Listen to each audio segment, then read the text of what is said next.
everyone, welcome to my YouTube channel NCLEX Education Gurvinder. In today's lecture, I am going to discuss about the type of question which come in a next generation NCLEX. So basically 10 type के questions हैं जो NCLEX exam में आते हैं. सबसे पहला है case studies, MCQs, multiple response question, highlight question, hotspot question आते हैं, फिल इन द ब्लैंक्स आते हैं, ड्रैग एंड ड्रॉप क्वेश्चन आते हैं, देन ड्रॉप डाउन क्वेश्चन आते हैं, देन मैट्रिक्स क्वेश्चन आते हैं, last one is a board type question आते हैं. Let's start with the case study. So case study, सबसे पहले केस स्टडी होती क्या है? केस स्टडी में एक रियल वर्ल्ड सिनेरियो और सिचुएशन दे दी जाती है जिससे रिलेटेड आपको क्वेश्चन पूछे जाते हैं. सो केस स्टडी का पर्पस क्या होता है? To assess the in depth knowledge about the situation. तो इसमें क्या होता है, जैसे आप देख सकते हो यहाँ पे एक केस सिनेरियो दे दिया गया है. इसके अलावा यहाँ पे उससे रिलेटेड नर्सिंग नोट दिया गया है, वाइटल साइन मेंशन होते हैं, देन लैब रिजल्ट मेंशन होता है. हर एक केस स्टडी में 6 क्वेश्चन पूछे जाते हैं. तो जैसे मान लीजिए आपको फर्स्ट क्वेश्चन पूछा गया है related to the vital sign, तो आपको क्या करना है, अपने कर्सर को वाइटल साइन पे लेके आना है. यहाँ पे जब आप क्लिक करोगे तो आपको स्क्रीन पे वाइटल साइन शो होंगे, तो उसके हिसाब से आप अपने क्वेश्चन का आंसर दे सकते हो. नेक्स्ट क्वेश्चन अगर आ रहा है रिलेटेड टू लैब रिजल्ट्स, तो आप क्या करोगे, लैब रिजल्ट्स के ऊपर क्लिक करोगे, देन आपको लैब वैल्यू शो होंगी, तो उसके हिसाब से आप अपने क्वेश्चन का आंसर दे सकते हो. सो जो भी बच्चा NCLEX एग्जाम देने जाता है उसको 3 केस स्टडीज आती हैं. हर एक केस स्टडीज में 6 क्वेश्चन पूछे जाते हैं. तो जैसे आपको एक केस स्टडी दिख रही है, इसमें आपको इससे रिलेटेड 6 क्वेश्चंस पूछे जाएंगे. सो टोटल 3 केस स्टडीज होती हैं एंड ईच केस स्टडी में आपको 6 क्वेश्चंस आते हैं. सो टोटल केस स्टडी से रिलेटेड 18 क्वेश्चन आते हैं.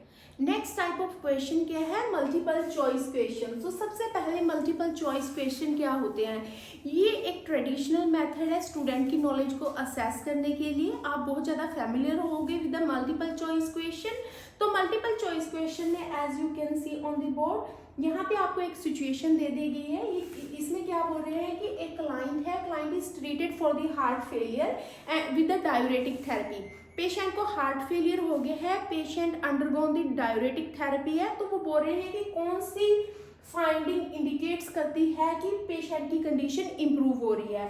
तो इसमें से मान लीजिए आपको 4 ऑप्शन दे रखे हैं, तो इसका आंसर मान लीजिए करेक्ट आंसर बी है, तो आपको बी पे क्लिक करना है और अपना नेक्स्ट कर देना है. सो ये क्या था, multiple choice question. Next type of the question is a multiple response question. Multiple response question क्या है, that is the alternate form of the multiple choice question. So multiple response further divided into 3. ये 3 प्रकार के होते हैं multiple response question. First type is a multiple response grouping question. So ये किस तरह के क्वेश्चन होते हैं? For example, for each body system click to specify the potential nursing intervention appropriate for the care of the client. यहाँ पे उन्होंने क्या किया है, बॉडी सिस्टम दे दिए हैं और यहाँ पे उन्होंने पोटेंशियल नर्सिंग इंटरवेंशन दे दिए हैं. तो वो क्वेश्चन में पूछ रहे हैं कि कौन सी इंटरवेंशन एप्रोप्रिएट है किस बॉडी सिस्टम के लिए. सो कार्डियोवैस्कुलर सिस्टम में उन्होंने क्या बोला है कि obtain a 12 lead ECG and second option is establish IV access. So which intervention is more appropriate? That is obtain a 12 lead ECG. Next उन्होंने सेम पूछा है रेस्पिरेटरी में, place oxygen 2 liter by nasal cannula and assess the vital signs. So कौन सी intervention most appropriate है? That is a place oxygen 2 liter by the nasal cannula. So ये क्या है, first type है मल्टीपल रिस्पॉन्स का, that is a multiple response grouping question. Next multiple response में कौन से क्वेश्चन आते हैं, सैटा क्वेश्चन. सैटा क्वेश्चन में क्या होता है, जहां पे आपको सिलेक्ट करने हैं सिलेक्ट ऑल दैट अप्लाई. सो यहाँ पे क्या होता है, आपको क्वेश्चन दे दिया जाएगा, उसके ऑप्शन दे दिए जाएंगे, जो जो आपको उसके आंसर लगते हैं. मान लीजिए इसके आंसर है A, B and D. So next type कौन से क्वेश्चन आते हैं, SATA question under the multiple response. Next third type question कौन सा आता है under the multiple response, that is a multiple response and question. So इसमें क्या पूछते हैं, इसमें पूछा जाता है कि जैसे मान लीजिए आपको यहाँ पे पूछा है उन्होंने best indicates, which finding best indicates to the nurse that the client condition is improve. उन्होंने बेस्ट इंडिकेशन पूछी है, बट मान लीजिए उन्होंने क्या पूछा है, विच 3 असेसमेंट फाइंडिंग। सो मान लीजिए इसके 4 और 5 ऑप्शन है, उन्होंने क्या पूछा है, out of these 4 option which are the 3 assessment which indicates that patient condition is improving. यहाँ पे उन्होंने क्लियरली मेंशन किया है नंबर ऑफ द ऑप्शन। वो बोल रहे हैं कि आपको 3 असेसमेंट बतानी है जो बता रही है कि पेशेंट की कंडीशन इंप्रूव हो रही है। तो इसमें से आपको क्या करना है, आपको नंबर सिलेक्ट करना है। फॉर एग्जाम्पल उन्होंने 3 पूछा है तो आपको 3 ही सिलेक्ट करने हैं। जैसे मान लीजिए इसका आंसर था A, C एंड D। सो आपने इसमें नंबर उन्होंने मेंशन किया है तो आपने 3 इंटरवेंशन को ही चूज किया है। So that is called as a multi response and question. So multiple response में 3 टाइप के क्वेश्चन आ रहे हैं। First is a grouping question, next is a setup question and number 3 is a multiple response and question. Fourth type is a highlight question. So highlight question, as its name suggests, you have to highlight the information जो most concerning है to the nurses and that they need to follow up or they have to report to the doctor. ऐसी information आपको जो भी patient के बारे में मिली है तो आपने उसमें से जो मोस्ट कंसर्निंग इंफॉर्मेशन है उसको हाईलाइट करना है, then you have to report to the doctor. So highlight question का पर्पस क्या होता है, ये लोग देखते हैं कि how you can prioritize the symptom और फाइंडिंग एंड और आप कैसे अपनी केयर को मैनेज करते हैं। सो हाईलाइट क्वेश्चन में क्या होता है, there are 2 type of the highlight question. First is the highlight table question, next is the highlight text question. So highlight table question में क्या होता है, फॉर एन एग्जाम्पल, सो यहाँ पे क्या दे दिए हैं, वाइटल साइन दिए पेशेंट के and you have to recognize as a clinical significant by the nurse. So आपको वाइटल साइन दिए हैं, आपको असेस करना है कि which finding is most concerning to the nurse. So temperature देखिए, temperature more than normal range है तो that is also concerning. Pulse rate क्या है, मोर देन नॉर्मल है, that is also concerning. Respiratory rate 30 है but that is a labour, that is also concerning. Blood pressure is within the normal range so that is fine. Oxygen saturation क्या है, 88% है, 5 liter nasal cannula है, so that we need to follow up again, so that means it is also concerning. So highlight table question में आपको जो finding लग रही है, जो important finding है उसको आपने क्या करना है, highlight करना है। नेक्स्ट आ जाइए हाईलाइट टेक्स्ट क्वेश्चन। यहाँ पे आपको एक पैराग्राफ दिया जाएगा, सो इसमें से आपको जो मोस्ट इंपोर्टेंट इंफॉर्मेशन है उसको हाईलाइट करना है। जैसे for an example, client was brought to the urgent care clinic by spouse due to the abdominal pain. So patient को लेके आए अर्जेंट केयर क्लिनिक में due to the abdominal pain, so that is also the important point. Next, the client state that I have been having a pain on and off for several days but today the pain was severe. So patient बोल रहा है कि मेरा pen on and off है कई दिनों से but आज क्या है, पेन बहुत ज्यादा सीवियर है। The client has a history of the atrial fibrillation and the myocardial infarction, hypertension and hyperlipidemia. So इसमें से मोस्ट इंपॉर्टेंट क्या है, पेशेंट को हिस्ट्री है एट्रियल फिब्रिलेशन की और मायोकार्डियल इन्फार्क्शन की, that is A important points. So highlight question 2 types, highlight table and the highlight text question. Next 5th type is a hotspot question. Hotspot question क्या होते हैं, ये एक इंटरेक्टिव टाइप ऑफ क्वेश्चन होते हैं जहाँ पे आपको कोई डायग्राम या कोई इमेज दे दी जाती है जहाँ पे आपको स्पेसिफिक एरिया को क्लिक करने के लिए बोला जाता है।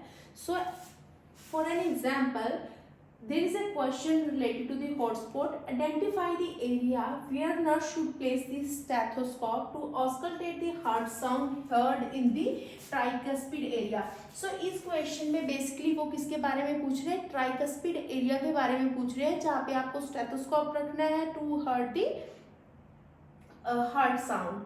So as a nursing student क्या होता है, you should know that where is the tricuspid area. So tricuspid area क्या होता है, स्टर्नम के लेफ्ट साइड में होता है इन दी 4th and 5th intercostal space. तो आप क्या कर सकते हो, आपको स्पेसिफिक एरिया में क्लिक करना है कि आप कहाँ पे अपना स्टेथोस्कोप प्लेस करोगे, तो आप between the 4th and fifth intercostal space के बीच में आप क्या करोगे, लेफ्ट साइड पे क्लिक करोगे उस स्पेसिफिक एरिया के लिए। सो हॉटस्पॉट क्वेश्चन का पर्पस क्या होता है, बेसिकली ये असेस करते हैं नॉलेज ऑफ स्टूडेंट्स की regarding the anatomy, physiology and pathophysiology. So next type is a fill in the blanks. So सभी स्टूडेंट को पता है कि फिल इन द ब्लैंक्स क्या होते हैं। सो एनक्लैक्स में फिल इन द ब्लैंक्स में बेसिकली जो क्वेश्चन होता है वो रिलेटेड टू या तो इनटेक आउटपुट से रिलेटेड होता है या ड्रग कैलकुलेशन से रिलेटेड क्वेश्चंस आपको आते हैं। So fill in the blanks में as you can see example of the fill in the blanks, इसमें क्या है, the nurse is caring for the client receiving the early peritoneal dialysis exchange. एक patient का early peritoneal dialysis हो रहा है, in the 1 hour exchange nurse infused the 2000 ml of the dialysate and the 1900 ml of the outflow return.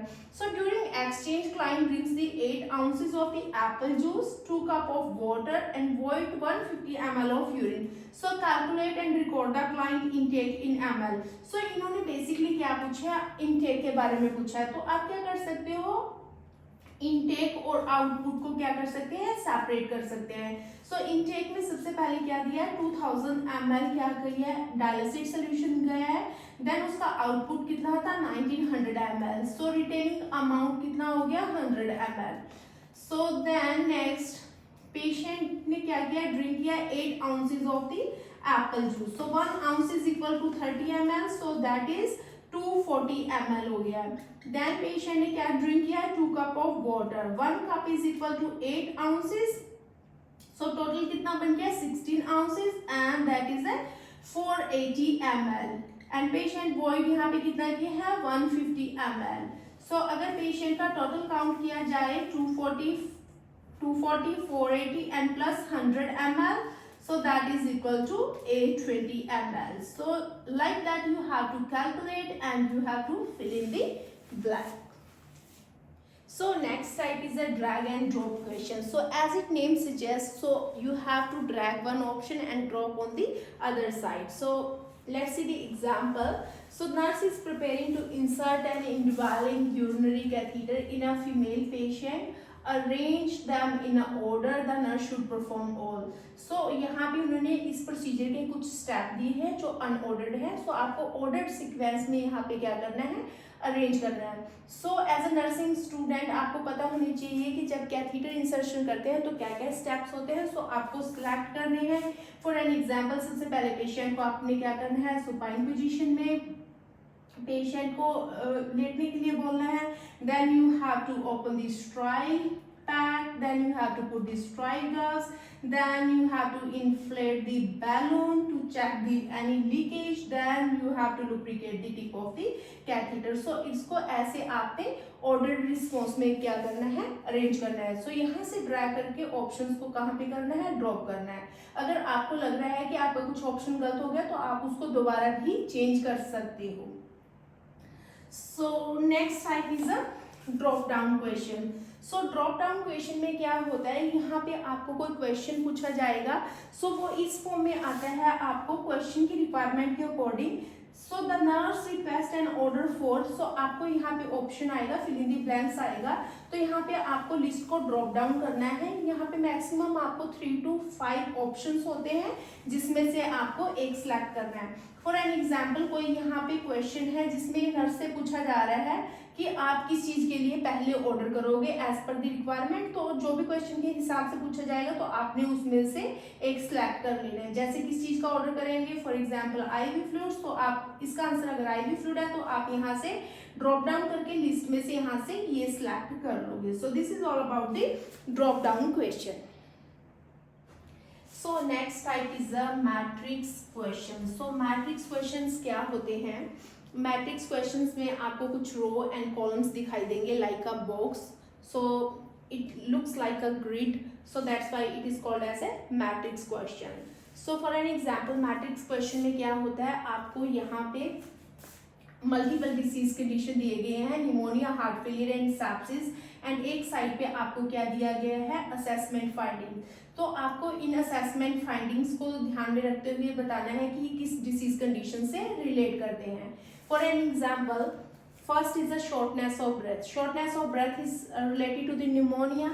If you feel yes, it is true. So you have to click over there. Shortness of breath is like present in the heart failure. Yes, that is true. In the condition of sepsis, shortness of breath is present. Yes, that is true. So you have to click like that. So next आता है blood pressure 94/62, like that is the hypotension. So hypotension is related to the pneumonia. No. So next is the heart failure, that is related to the heart failure. Yes, if the patient is having a reduced ejection fraction, then there is a chances for the hypotension.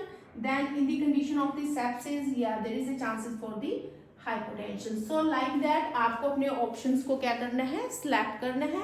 So this is an example of the matrix question. So next and the last type is a bow tie. So what is the meaning of bow tie? As you can see in this figure, so because its shape is like a bow tie, so that's why it is called as a bow tie question. So bow tie questions में क्या होता है, इसमें आपको patient की history दे दी जाती है. सो हिस्ट्री में आपको बता दिया जाएगा कि patient is like a 75-year-old, patient is having like obesity and such type of the disease condition, major complaint is like that, ऐसे करके आपको हिस्ट्री दे दी जाएगी. सो बो टाइप क्वेश्चन में क्या होता है, आपको ऐसे एक टेबल मिलेगी. ये टेबल क्या होती है, अनइवन टेबल होती है. जो सेंट्रल पार्ट होता है उसमें मैक्सिमम आपको 4 ऑप्शंस मिलते हैं, और जो action to taken right side और लेफ्ट साइड होता है, यहाँ पे आपको 5 ऑप्शंस मिलते हैं. तो आपको क्या करना होता है, ये एक drag and drop type question होता है. सो सबसे पहले आपको पोटेंशियल कंडीशन जो आपको लग रहा है अकॉर्डिंग टू दी हिस्ट्री, जैसे आपको हिस्ट्री मिली है उसके अकॉर्डिंग आपको क्या लग रहा है कि कौन सी पेशेंट की पोटेंशियल कंडीशन हो सकती है. सो आपको मिडिल में से पोटेंशियल कंडीशन को क्या करना है, ड्रैग करना है. Then you have to drop over here. So according to history I feel that patient की कंडीशन क्या है, बीपीएच है. सो आपको बीपीएच को ड्रैग करके then you have to drop over here. So potential condition के बाद आपको क्या करना है, action need to be taken. So actions को कहां से, इनमें से सिलेक्ट करना है. Then you have to drop here. For example बीपीएचसी से रिलेटेड क्या है, सबसे पहले client with referral to an oncologist नहीं. सो हमें सबसे पहले क्या करना चाहिए, check bladder for the post voiding residual volume. So PVR के लिए असेस करना चाहिए. तो यहाँ पे फॉर एग्जांपल आपने सिलेक्ट कर लिया है बी. सो नेक्स्ट मान लीजिए इसका ऑप्शन है डी. ऐसे करके आपको यहाँ पे सिलेक्ट करना है. देन आपको parameters need to be monitor. अब बीपीएच के लिए आपको एक्शन ये लेने हैं और किस पैरामीटर को मॉनिटर करना है, पेरिनियल स्किन को आप क्या कर सकते हो, मॉनिटर कर सकते हो. सो यहाँ पे आपने क्या कर लिया, पेरिनियल स्किन वाला ऑप्शन क्या कर लिया, ड्रॉप कर लिया. सो इसका आंसर हो गया सी. मान लीजिए, सपोज कीजिए इसका दूसरा आंसर क्या है, डी. सो आप ऐसे कर सकते हो. सो बोथ टाइम में एक चीज होती है कि जो आपको यहाँ पे एक्शन सिलेक्ट करने हैं वो ऑर्डर वाइज नहीं करने हैं, वो आप जो आपको फील कर रहे हो कि प्रायोरिटी वाइज ये दोनों एक्शन हो सकते हो, आप ऊपर नीचे कहीं पे भी उसको ड्रॉप कर सकते हो. So this is all about the bow tie question. So this is all about my today's topic, that is type of question that comes in the NCLEX, and I hope it is useful for you all. Don't forget to subscribe my channel, that is NCLEX Education Gurvinder, and hit the bell icon for the more videos related to the NCLEX. Thank you so much.